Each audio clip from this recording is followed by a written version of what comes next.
On line fraud pay slash کے نام سے نجی آن لائن سرمایہ کار کمپنی مالکان مبینہ طور پر بھاری رقوم لے کر غائب ہو گئے۔ متاثرہ افراد نے پی ٹی اے اور عدالت سے رجوع کر لیا۔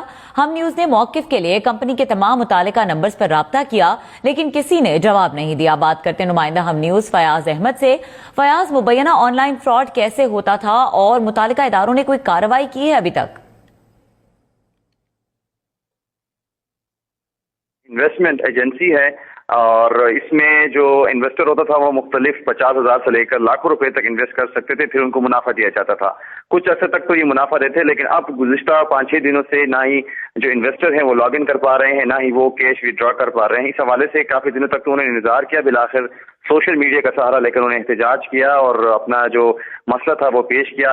ساتھ ساتھ انہوں نے پاکستان سٹیزن پورٹل میں بھی کمپلین لانچ کی ہے کیونکہ اس میں نہ صرف لاکھوں بلکہ کروڑوں روپے انویسٹ کیے تھے۔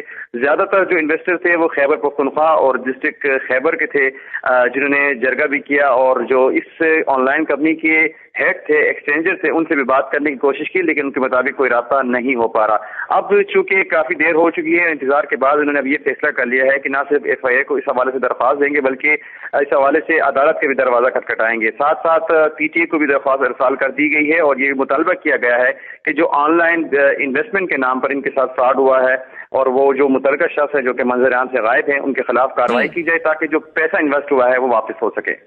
بہت شکریہ فیاض احمد اپڈیٹ کرنے کے لیے۔